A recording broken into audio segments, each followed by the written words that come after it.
the Spaniards board these ships and sail into Lake Texcoco, guns ablazing, and take over the place. It's unbelievable.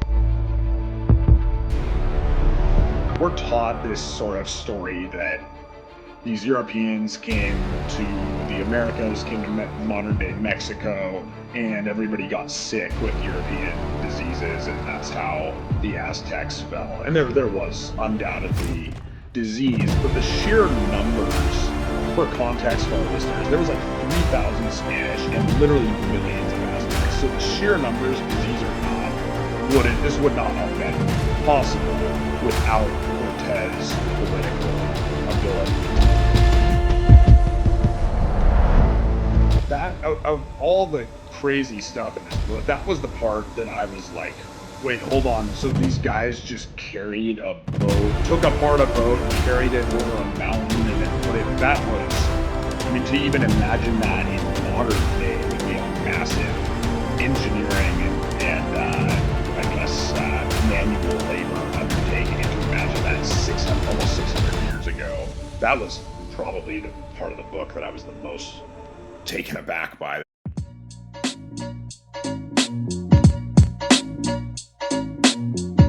Ladies and gentlemen, this is the Saucetown Investor Podcast. I am your host, Matt Cox, back with a fantastic guest today. I've been trying to get this gentleman on for a while, and we are incredibly excited to have him in the virtual studio. Our guest today is an English professor of writing at Washington State University, a freelance magazine writer, and he's the author of 9 nonfiction books, including Conquistador, Hernan Cortez, King Montezuma, and The Last Stand of the Aztecs, which we will be discussing today.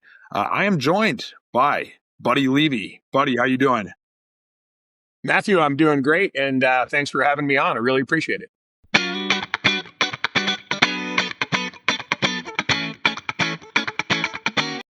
Yeah, incredibly excited to have you here. I think we started chatting. It must have been, we started emailing, probably 6 months ago, and here we are. So it's surreal to have you in the studio. Yeah, I've been busy trying to come up with a new book idea, and I think I may have achieved that goal. So we can maybe briefly chat about that at the end. But that I wasn't entirely idle during the period we've been corresponding. No, so I said 9 nonfiction books. Sounds like it's 9 and counting. So we'll make sure to get to that at the end for sure after we talk about Conquistador. But first, real quick, where are you joining us from today? Yeah, I'm in northern Idaho, up in the Panhandle called the Palouse area. I live in a little town called Moscow. People pronounce it Moscow, and I teach across the border at Washington State University, have been doing so for remarkably 37 years, long enough to have sometimes when I say, hey, to a new class, I'll say, I was Drew Bledsoe's English professor, and they say, who's Drew Bledsoe? So, it's been a while. Oh man, I would have been excited about that name drop. I'm out here in New York City, but I'm from Oregon, and my whole family is Beavs fans. So we're together in solidarity as the final Pac-12 members. The Pac-2, yeah. Yeah, I used to play a lot of rugby too, and the Beavs and the Ducks were both great rivals in our. We had kind of a Pac-8 essentially, but. Yeah, it's great up here in the north part of Idaho. I really love it. Have been here for a long time and raised a family here. And now they're kind of dispersed, but we hung around. All right. Well, let's head a little south of the border to a little warmer region of the world for where our story takes place here. So growing up, I remember learning about Cortez and Montezuma and the conquistadors and a little bit about this story in elementary school. And I vividly remember it because when you're an elementary kid, you kind of tune out a lot of stuff. And I remember thinking this one was pretty cool, but you don't get all of the details, of course, and I never really did a deep dive on the topic until your book. So, first off, what drew you to tell this story about Montezuma and Cortez? Well, that's a great question, and it also brings up, it's interesting what people latch onto in their early education. I have to admit that I don't know that the conquest of the Americas was very much covered when I was a young student. And one of the things that drew me to the story ultimately was how little I knew about it.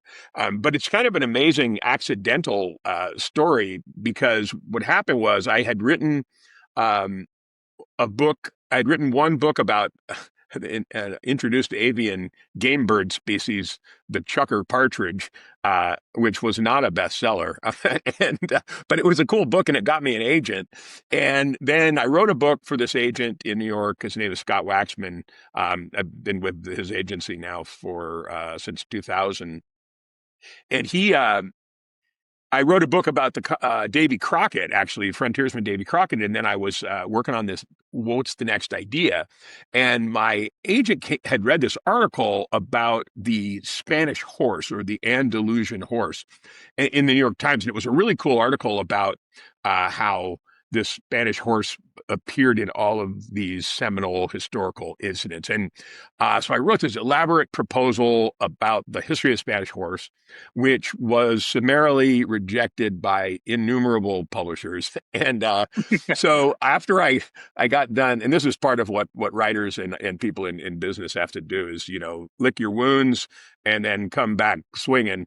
And so I ended up calling my agent. I said, look, man, that was a bummer, but I spent months on this proposal. And he said, well, look, what was the most interesting part of the proposal? And I said, without question, it was Cortez, Montezuma, the conquest of the Aztecs, and this incredible meeting in history that took place between these two cultures unknown to one another, really.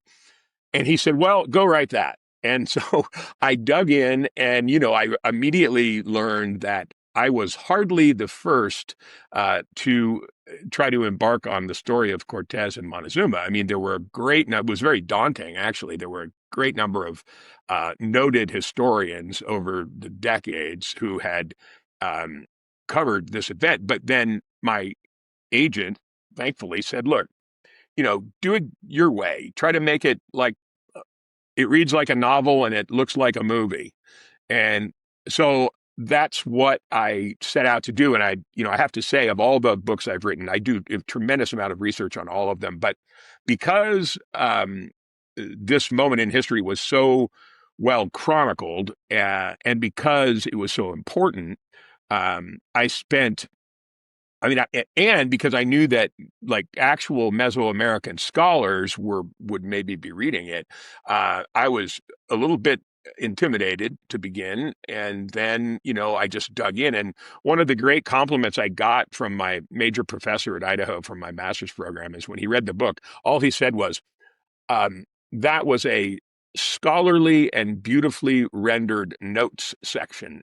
And I'm like, well, what about the book? And he's like, well, there were 45 pages of notes in the back of Conquistador. So I was covering my bases, my ass, and I wanted to make sure that I, got it right so yeah, it was kind of an accident. Yeah, well, it was definitely scholarly, but when we think of scholarly, sometimes we're like, oh, it's kind of wordy and dense, and it Hmm. was entertaining as hell for sure.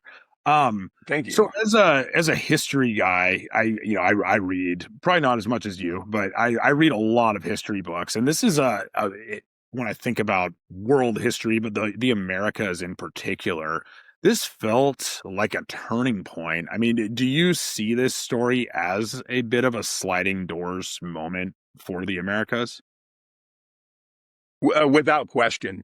The Spaniards already had a bit of a foothold in the Caribbean and had taken over Cuba and Hispaniola, Dominican Republic, enslaved the peoples there, toppled the governments, and were positioned to move inland. And this event of Cortez, landing on the shores of mainland Mexico in 1519. Um, and when you look at the broader spectrum of it, wow, I mean, it only, the entire thing in ways only lasted a couple of years. But yeah, I mean, it opened the floodgates in a way. Cortez toppling the Aztec Empire was followed on his heels not long after by Francisco Pizarro um, toppling the Inca Empire. I wrote a book called River of Darkness, which is right at the tail end of that, and it involves the conquistador Francisco Orellana descending the entire length of the Amazon. And so when you take all of these things together, from the time that Cortez lands to the time that Orellana in 1540, less than 20 years later, almost exactly 20 years later, and descends the entire length of the Amazon, returns by ship home to Spain, and reports that there's this. Now they know that there's a massive continent, stretching from Mexico all the way down through South America to where the Amazon pours out into the Atlantic. That is, in their view, in the Spaniards' conquistador view, like ripe for the taking. And it just opened up, subsequent decades and then centuries of colonization, colonialism, and just the kind of um, what would we call it? The exodus of all of these peoples and the arrival of this new kind of order. So let's talk more. I mean, there's obviously two main characters in this story, Montezuma and Cortez, and you touched on like this being a movie. Sometimes I saw it, I could picture it like in Hollywood. I don't know who playing these. We've There'd be been plenty. trying for a really long time. Hey, you get it. You get it. Make it happen. I'll be at the premiere in New York City Yeah. whenever it happens. But so I learned a lot about both characters, but I think Cortez is the one that I learned the most about. And one of the huge takeaways is that he, in a completely diabolical, awful way, but nonetheless, he is a brilliant, brilliant politician and strategist. And I think we're taught, at least I remember from elementary school again, we're taught this sort of story that these Europeans came to the Americas, came to modern day Mexico, and everybody got sick with European diseases, and that's how the Aztecs fell. And there was undoubtedly disease, but the sheer numbers, for context for our listeners, there was like 3,000 Spanish and literally millions of Aztecs. So the sheer numbers, disease or not, this would not have been possible without Cortez' political ability. Can you say more about who Cortez was as like a strategist and politician? Sure. And I'm really glad you bring this up because I was always toggling between, you try to be objective in a book like this, and I was always toggling between, the thought of the diabolical things that he was doing, and coming into cities and or even initially small villages and razing them to the ground and erecting a cross and essentially raising their temples and idols to the ground, and then saying, look, there's really one God and yours don't matter. But one of the things that was really and so I try not to be overly I'm impressed by his military tactics, his political savvy and guile, but at the same time feeling like, wow, these people they'd lived there for a long time and had their own religions, and so you're kind of torn. But looking at it mainly from a standpoint of how he pulls it off, it is really compelling. And one of the things, well, two things that are crucial. I wanted to make sure I remembered to talk about Malinche, the slave girl he is gifted early on once they've landed. But before that, Cortez and his men they get off these ships and unload 16 horses, which one of the things I discovered was that, Cortez has reintroduced the horse to the Americas after they had gone extinct. And I had sort of either never learned that or had forgotten that. But um, what happens is he has a number of early skirmishes along the shores near Veracruz, um, in which he has gunpowder and he's got weaponry advantages, and then he also has horses, which the local populations are kind of blown away by. Like, what are these things? Are these men and horses attached as Yeah. one being? Um, but Cortez was so shrewd because what he realized after kind of making peace with a couple of the Teutonic and Tlaxcalan tribes, um, he started noticing that these Aztec priests would roll in and start taking humans from these villages in large numbers, in many dozens, a lot of really useful warriors, plus women and sometimes children, and taking them away. And Cortez figured out that these were taxes that the Aztecs exacted from vassal states, essentially. And so they had like you say, they had a wide reach. I mean, at its height, Montezuma's realm stretched all the way to near the border of South America, and was something like 5 million strong. The numbers vary, but between 5 and 10 million subjugated vassal states, essentially.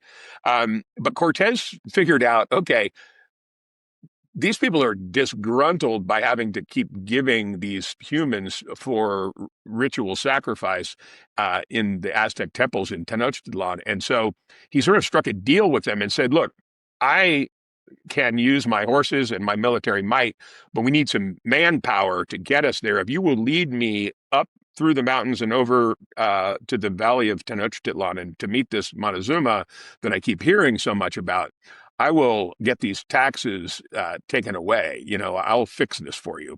And he managed to convince enough of these group leaders to say, okay, well, we'll give you some 50,000 bearers, people who will cook food, porters, and then we'll get you there. And so one of Cortez's great strengths was understanding and building these political alliances, even though he was often doing so. I don't know if he really had in mind that he was going to come through with his promises. He Yeah. was an opportunist, Yeah. but it worked, and he understood that that everything wasn't completely copacetic across these tribal zones. People were they were disgruntled with the leadership of Montezuma, who had been in power for something like 18 years. Well, it feels like that's a tale as old as time if you studied history. Like immediately what comes to mind is like Rome and the other states in the city of Rome. It's like Tenochtitlan. If you lived there and were part of this tribe, you lived one sort of life, and if you were on these part of these other tribes on the outskirts of the empire, it was a totally different quality of life or uh, subjugation, I guess, to what was happening in Tenochtitlan. Yeah. Yeah, and so these leaders of these, and these groups were large too. I mean, they had vast armies. One of the things I found that was really compelling was that, um, and it bears on how Cortez is able to pull this off, even though he was kind of unwitting in this, is that because they didn't, the Aztecs and many of the other tribes nearby ha practiced these things called flower wars, which was that when they went to battle, part of it was symbolic, and they really didn't want to kill the enemy. They wanted to take prisoners for slaves and work and human ritual sacrifice, which was a very important part of their religiosity. And so Cortez started to realize that, well, these guys they're not killing each other. They're just stealing each other's people. And so he was just taking this all in and then using all the data to his advantage when he finally decided, okay, I'm going to go, see what's up and meet this guy, Montezuma. Perfect. So let's get to Montezuma. So there's a Montezuma that we're told about in popular culture that's portrayed throughout our lives that most people know who Montezuma is. That's one of the more central figures from at least 500 years ago. There's only so many people we still remember. He's one of them. But I think the Montezuma you portray in the book, and I think you're just calling balls and strikes here, like you did your research. I mean, I'll be blunt with this question. Was Montezuma, the real Montezuma, a little bit of a coward? um, I don't think so. I think that he suffered from probably hubris and a sense of um, incredible pride and a sense of deep invincibility. And so, what ends up that image of him as cowardly sort of comes out of the episode that has him arriving at this moment where he's kind of relinquished the power and now he's in the hands of the Spaniards. But a lot took place well before that. And so what I always am drawn to is this initial meeting, when Cortez and the Spaniards come riding in. I mean, first of all, they reach the top, sort of, there's these two giant volcanoes that loom over the Valley of Mexico, and there's a high pass. It's 14,000 feet high. I actually went there with a guide friend from a place called Cholula, and he took me to the exact spot where the Spaniards would have looked down and seen the Valley of Mexico in those days without smog, and it was spectacular. I mean, the city itself, Tenochtitlan, had something like 250,000 residents at the time, which was really bigger than any city in Europe at the time. And it was this incredible city on a lake that was guarded by these miles long causeways or roadways that made it only accessible through those, which were really easily gated. And then, it was guarded on all sides by these three different cities on the lake. And so Montezuma, when Cortez meets him, here's a guy who is essentially a god, uh, residents of the city, and I mean he's being carried around on a gilded litter above the ground. When they set it down, he's not allowed. They're not allowed to let him touch his feet to the ground, so they lay out carpets ahead of him, and to look him in the eye is punishable by death. So he really, this guy has a lot of swagger. Okay, and so when these Spaniards roll up, sure, they're on horses. That's a little weird. Uh, you know, he, I don't believe for a minute felt threatened by them initially, because of the things you mentioned, the incredible numbers he's got. And so and then so there's this cultural difference where, I mean, both Cortez and Montezuma, I think, were deeply fascinated in the other to try to understand what world they inhabit. Who are these people? For Montezuma, he's got something like 200 concubines, lives in a massive palace.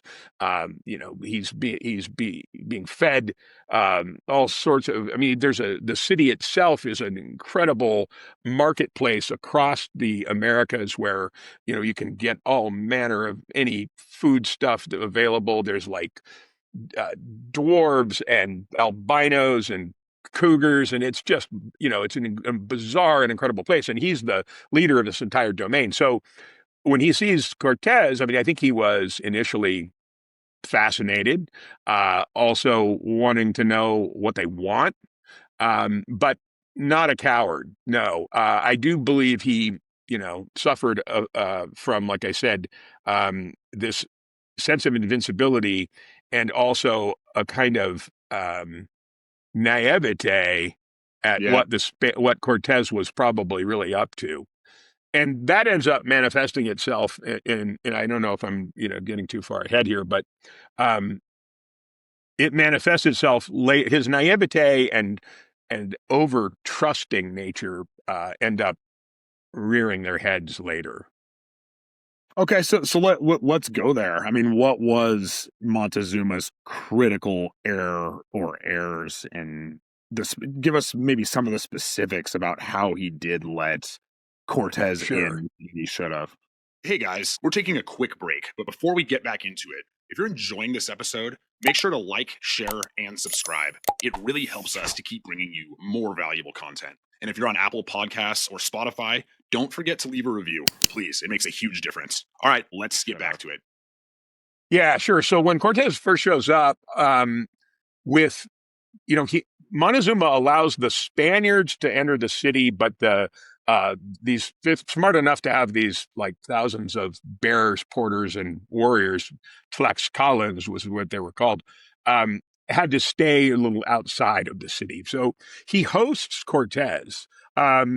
He dines him and takes him to the ritual ball game, which was an incredibly and there still are archaeological finds of these ball fields that are amazing. I mean, they played. It was kind of like hoops, a little bit like hoops, and a little bit like murder ball or something. I mean, they played to the death. Montezuma loved games. He liked to bet on these things. So he's hosting Cortez. He's wining and dining him. He's showing him all around the city, and then he makes what I view as his great tactical blunder, which is that he begins to take Cortez around the lake. In the lake is teeming with canoes, and much of the commerce is happening at the time via canoe. But Montezuma also had a much larger ship that he was able to. It was like a pleasure, like a going out for your evening cocktail hour cruise ship. Kind of crude, but he took Cortez all around the lake on multiple occasions, and Cortez was sitting there just fielding information and data about the military possibilities if we actually are going to try to attack this place and take it. How would we do it? And Montezuma basically gives him a blueprint, sort of unwittingly gives him a blueprint for how to take this place. So that was, and again, I think I can only think that he didn't have, it didn't occur to him that this would even be possible. He'd probably had other people, maybe not Europeans so much, but he'd probably had other people visit before who he's just like, oh, okay, like this guy's not a threat. I'm Montezuma, right? And he probably thought no different of this guy. Yeah, and he had also been sort of, he kept another cool sort of element to this is how when Cortez had first landed, how he knew about Montezuma is that he kept hearing about him from these other vassal state tribes, and then they were like, Cortez would send runners to go leave messages to Montezuma, and then he would send back. And then they made the other huge mistake of continuing to give him gold. So they're like giving these gifts to Cortez I mean, like some of them were ornate gold wheels, like the size of a car tire. and Cortez is like, oh yeah, there's got to be more where this came from. But the difference was that Montezuma was trying to say, yeah, take these gifts and go away.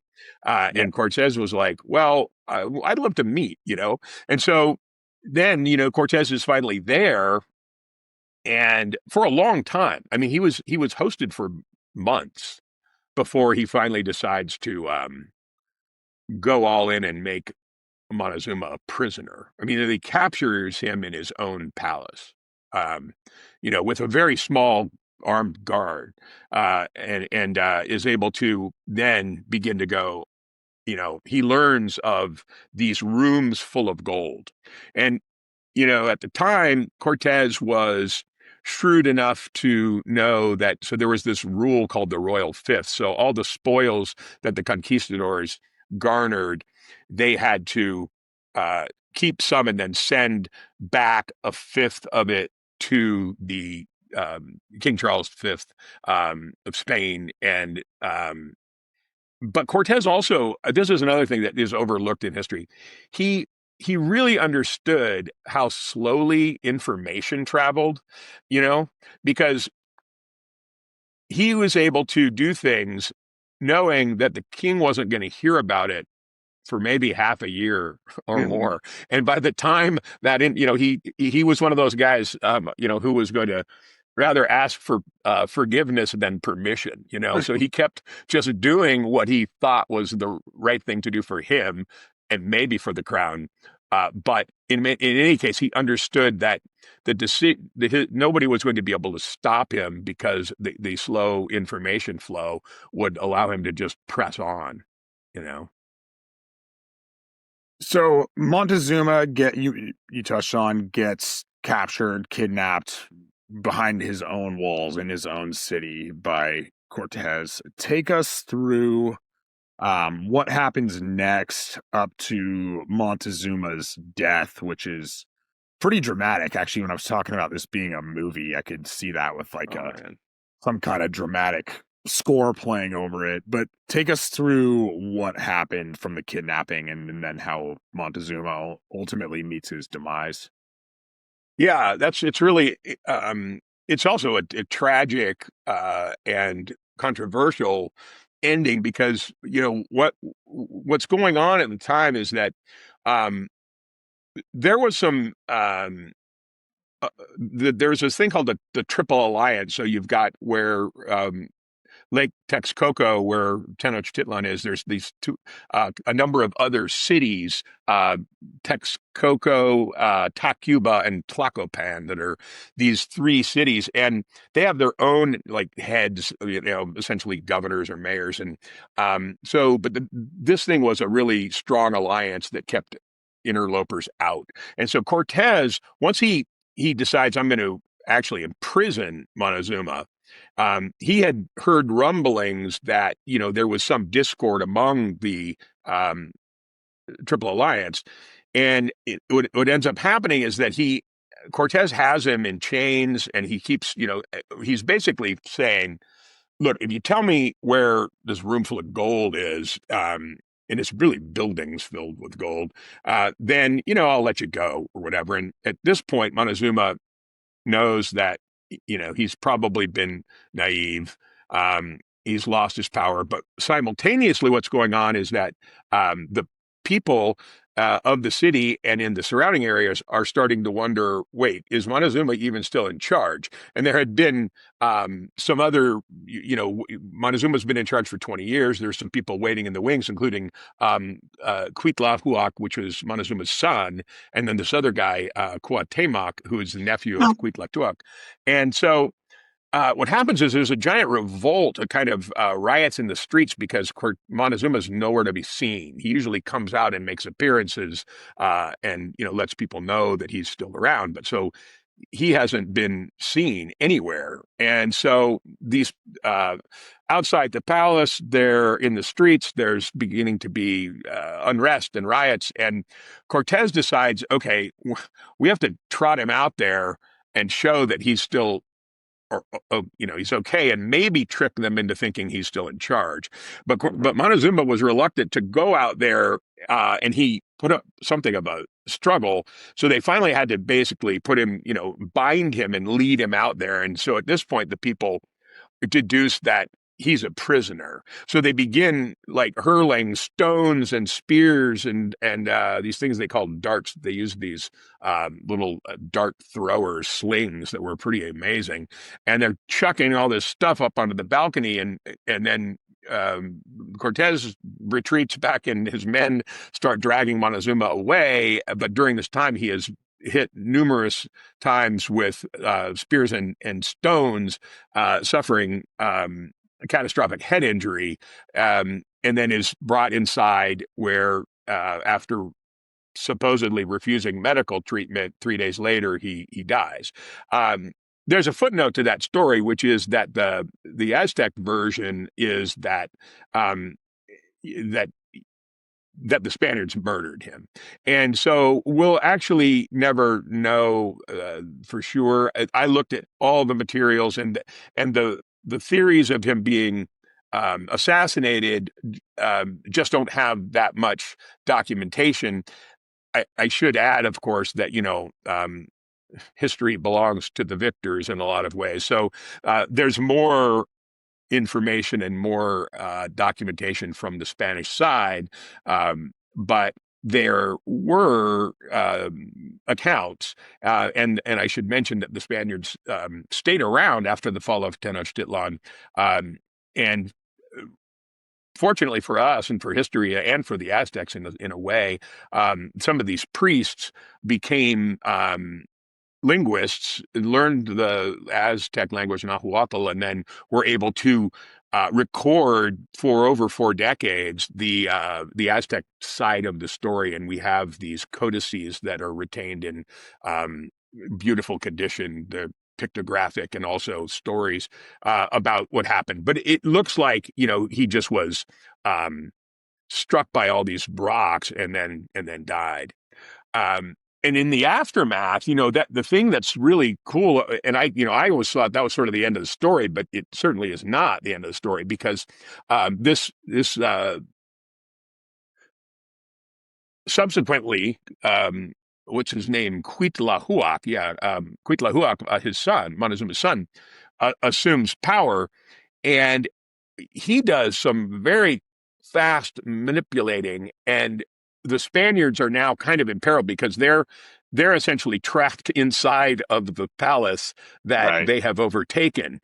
And so Cuitlahuac organizes a coup, and in this they called it the Spaniards called it La Noche Triste, the sad night, and the Aztecs under Cuitlahuac attack. And they drive most of the Spanish force from the city. Some 400 to 800 Spaniards died that night, being chased down the causeways, and they had to jettison all of their pilfered gold into the lake. And Cortez miraculously survives this escape, which sets up a really an amazing comeback. One of the most remarkable to me in military history. So ultimately, Cuitlahuac, he only is in power for like 80 days, and he did succumb to smallpox. And he is succeeded by this other guy, Cuauhtemoc, who is considered the last Aztec ruler. But the thing about the return I mentioned, which I was just struck by at so many levels. So now Cortez has all this information about the layout of the lake, and he understands that there are ways not only to get in there, it's going to be hard, and it's going to involve like a massive engineering project, and not only that, though, that if he can get inside the city and then and set up perimeters, he can actually cut them off from food and water. And so the military tactic that I found so unbelievable was that once Cortez, by the way, he nearly dies too, and is struck on his retreat from Tenochtitlan. He ends up being struck by a dart or weapon, and spear, and knocked from his horse, lands on his head. He's in a coma for a while. After he gets out and regroups, he then uses all of those donated Tlaxcalan warriors to build ships, which are then dismantled. This is many, many miles away from Tenochtitlan. Builds these ships, dismantles them, has these men carry them, 50,000 men carrying 13 ships over mountains to a place where it's about 3 miles from the lake itself, and then he has them build a giant ditch or canal, digging to the water level. And then when the time is right, and he's got runners and spies and scouts, he has all these ships reconstructed, floated, armed with cannon, and then he and the Spaniards board these ships and sail into Lake Texcoco, guns ablazing, and take over the place. It's unbelievable. Yeah, that of all the crazy stuff in this book, that was the part that I was like Wait, hold on. So these guys just carried a boat, like took apart a boat, carried it over a mountain, and then put it. That was, I mean, to even imagine that in modern day would be a massive engineering and I guess manual labor undertaking. And to imagine that 600, almost 600 years ago, that was probably the part of the book that I was the most taken aback by, that they were able to pull that off. Yeah, like you say, I would love to see that scene on film. They would speed through the building, but I mean, it took months, um, and then just the audacity to go, all right, we're sailing in, and um, and then of course that sets up about I don't know, it's something like more than 80-day siege of the city. Once he's in. Then they cut off water because Cortez had also figured out that there was a really elaborate irrigation system from which the city gets its fresh water. So he cuts that all off. And from a strictly military standpoint, I mean, it's genius. It's also from a humanitarian standpoint, it's horrific because you know they end up also introducing smallpox. So then people are starting to die and spread it, and it was kind of a perfect storm. So that by ultimately after 80 some days, the new ruler Cuauhtemoc has to concede and give up. And interestingly, Cortez kept him around for a while. He ended up, you know, Cortez stayed there, and he also sent this guy Cuauhtemoc out on he went with him to Honduras on another um, mission to go see if what was there in 1525, and then Cortez started to hear rumblings that Cuauhtemoc was conspiring with some other higher brass Aztec remaining leaders to kill the Spaniards outside of the city, and so he ended up having him um, hanged. So I want to ask you, you touched on the humanitarian piece of this, and the Spanish obviously committed countless atrocities, burning villages. I mean, you name it, they did it. But the book is also pretty fair. A lot of stories we try to be like, there's the good guy and there's the bad guy, and the protagonist wins, and we ride off into the sunset. In this book, I thought you were very fair about being like, okay, the Spanish were awful. These guys, the Aztecs, had their own share of atrocities. You touched Yeah. on the human sacrifice piece, but maybe elaborate a little bit on Aztec culture as a whole and Sure. some of these atrocities they were committing as well. Yeah, I mean, that was one of the things that was really eye-opening to me. I mean, um, you've got to look at it from the standpoint of, two leaders who had incredible religious zeal. It just turns out that their religions were completely different. Cortez, pretty steadfast in rallying behind his monotheistic God and saying we're doing this for God and King, and then that justifies pretty much anything you want to do. And he would get, What sorry, they were buddy, in, I don't want to forget this. He would bring, he traveled everywhere with this notary, and he would just, yeah. anytime he would go to some new town, he would be like, all right, well, the notary signed the document, so I own this town now. Like that part cracks me up too. Yeah, Yeah. it was called the requerimento, or the requirement. And so when he would take over a town, he would say, "Oh, by the way, we have," and the Spaniards were brilliant. Brilliant. They brought scribes and legal scholars with them who took down notes and recorded everything, and also made these subjugates then sign that this place we've just taken over, your home, is actually now property of Spain. And we're governors essentially for the big chief. If you think Montezuma is a big deal, this guy, okay, back in Spain, he rules everything. So, yeah, it was it was trickery but a lot of times they were held at gunpoint and they were doing it anyway. Um, but so the oh, I'm trying to remember where we were on.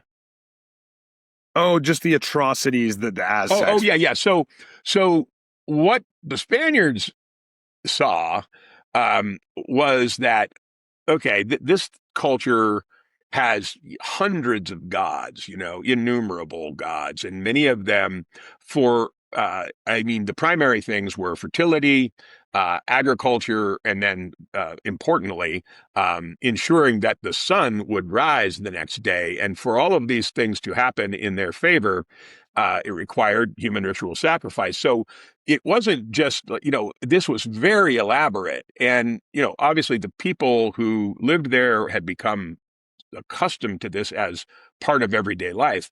But you were talking about if you travel to, um, say, Teotihuacan, which is near, still in great condition. I mean, these temples are huge, gigantic, super steep stairways. And so the priests would be up there with these human victims, either spoils of war or slaves or whatever, taxes, and they would perform these elaborate ceremonies in which the most gruesome of them were they would, have the person splayed out, and there's throngs and throngs of people down below kind of watching in awe and wonder and fear. And, you know, take large obsidian blade, stab the chest cavity open, remove still beating heart and hold it to the onlookers, and then hurl victim toppling down hundreds of steep, steep steps to right before them. And the most gruesome of them, what I encountered, was this ceremony, Festival of the Flaying Man, in which they actually skinned men alive. Usually, they plied them with psilocybin mushrooms or peyote. Not that that would cause what I would call a bad trip. Okay, but they would do that and then flay, literally skin the men. And then the priest, the high Aztec priest, would wear the skins and parade around the city in these blood-slaked skin clothes. And so, obviously, when the Spaniards saw that, in a way, it inflamed their justification because this was like just too much. But it's just the difference is that the Aztecs believed that if they did these things, they would have uh, flourishing crops. Their women would bear children, and they would, the sun would continue to rise each day. And without them, it was none of these things were going to happen. So yeah, it was brutal on both sides. Okay, I want to get to how it ends for the Aztecs, but first, I want one other piece I want to touch on. There's a term in business that we use where we do a lot of things on this podcast, but we'll do some business and investing stuff as well. Called burning the ships, and it's like an entrepreneur goes all in on their business idea, all their money, all their time, burn the ships. We're doing this. And I think that actually it dates back to Cortez, where he literally burns the ships. His guys all board, get off the boat at mainland Mexico, and he lights the ships on fire. Cortez has endless ambition, and his guys maybe don't share the same. I don't think they were all as excited to burn the ships as he was. Why did these guys? Where was a couple of things here? Where was their head at when this was happening, and why were they all on board with continuing Cortez's hero's journey, if you will? Yeah. Well, that's a great question. First of all, they weren't all on board, but Yeah. that's why. And so it's so great that that term expression "burning the ships" has lasted so long. And it's a bit of a misnomer but it sounds better than scuttling the ships, which is what he actually did. Right. So the historical record shows. So what was going on is that Cortez kind of left under the slipped away to a degree because he was having this controversy with the governor of Cuba, Diego Velasquez. So he and a number of men and ships had landed. They took off, even though the governor, under whose aegis Cortez was. So what I meant earlier, when he outsmarted the speed of information because they weren't. It would take a while to like chase him down, even though ultimately Velasquez does send men after him.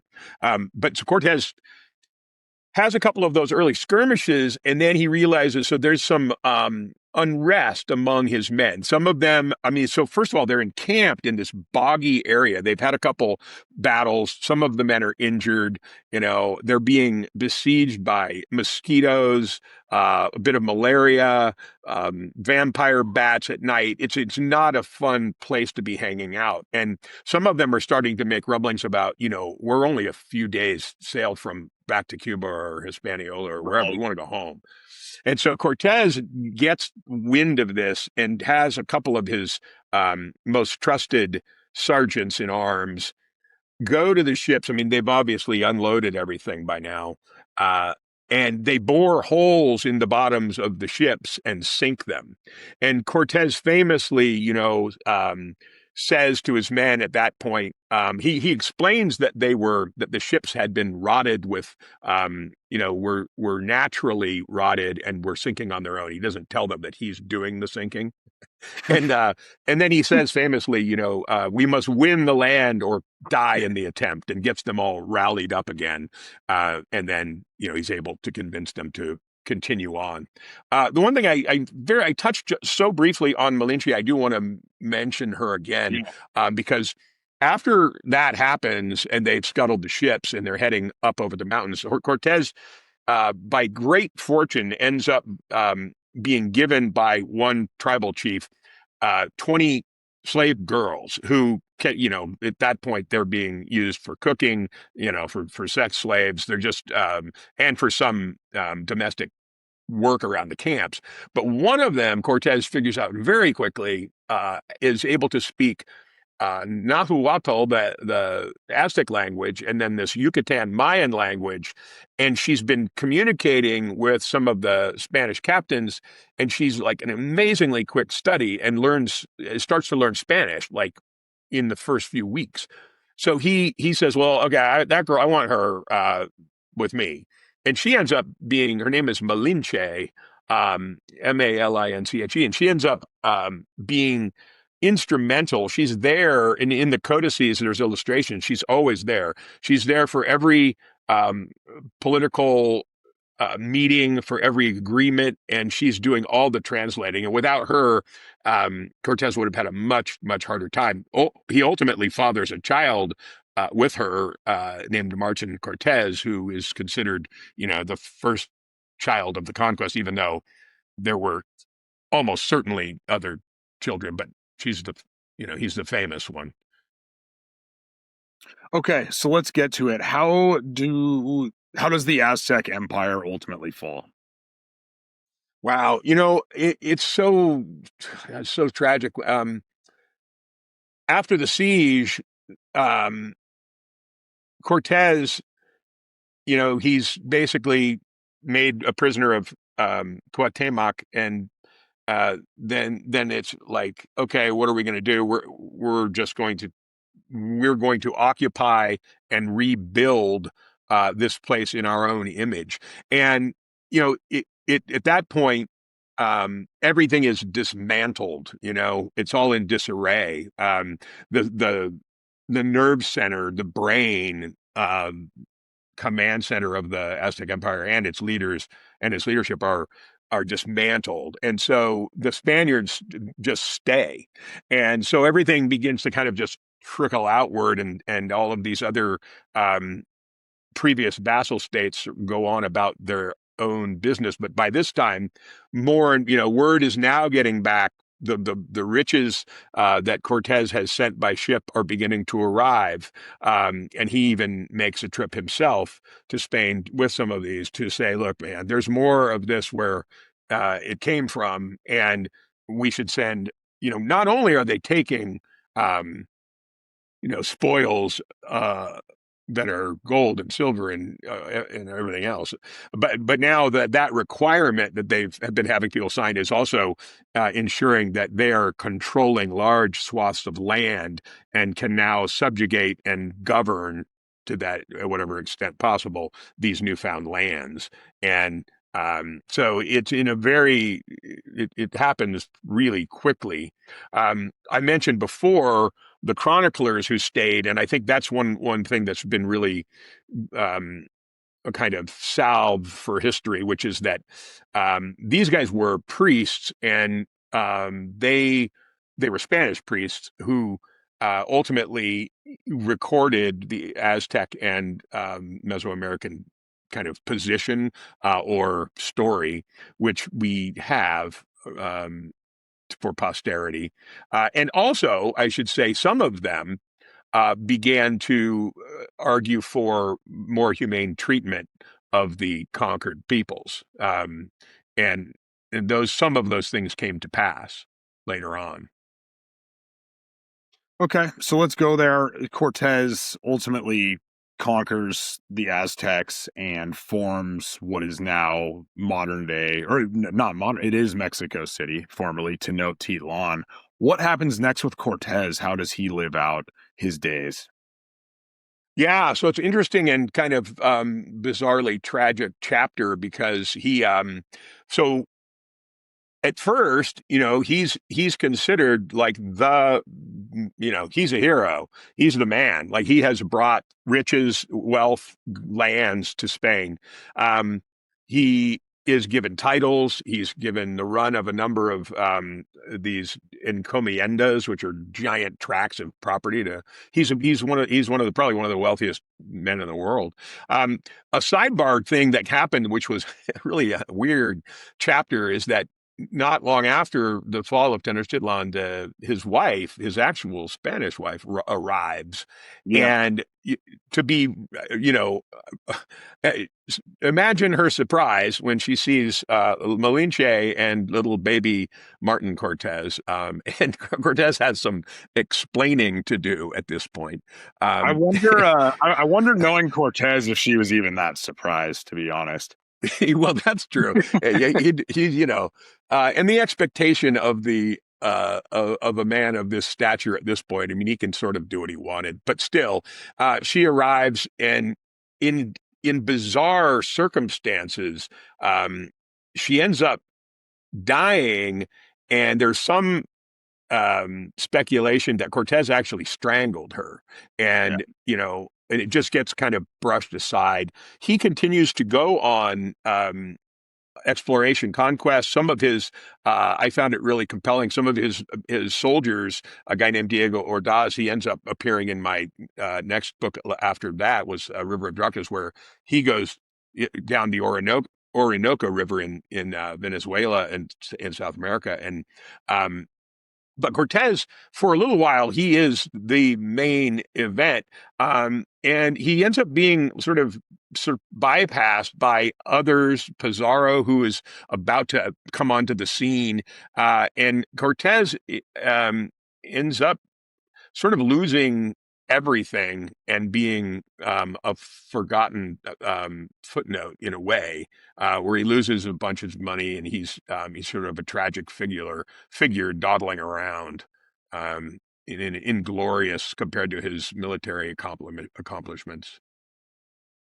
Well, what a story, and I'm sure there's plenty that were not too sad to see him go out that way. But anyway, I encourage everybody, go get this book. It is awesome. But buddy, you've been super generous with your time. I do, before we get you out of here though, I do want to hear about if whatever you're willing or able to share, the new project that you're working on. Well, sure. Yeah, so I had a book come out in January of this year called Realm of Ice and Sky, and it's about an amazing story about the first people who tried to fly airships or dirigibles to the North Pole, which it's it probably didn't even sound like that good of an idea at the time, and now it seems pretty foolhardy. But so I've been on this Arctic kick for 3 books, and in which I've been writing about these historic Arctic exploration expedition narratives that usually go really far awry, and many of the members end up, stranded on floating icebergs for months on end. And but they're amazing stories of heroism. I mean, they're all narrative history, nonfiction, true stories that I really didn't know about, and then it was like, wow, this is a great story. And so Realm of Ice and Sky, my most recent one, is about these, it involves a really cool American named Walter Wellman, who was the first to try to fly. He was a journalist, and he had a side hustle as an Arctic explorer and tried to fly to the North Pole in a subpar dirigible. And then Classic side hustle, right? Just some people do exactly. some people do like an e-commerce store. He just Right. flies to the Arctic. Yeah. Well, there was a lot of money to be made on the lecture circuits if you survived, So it was a pretty good gig, and he was also financed by major captains of industry. I mean, Rockefellers and Theodore Roosevelt was one of his patrons, and so this guy was incredibly well connected.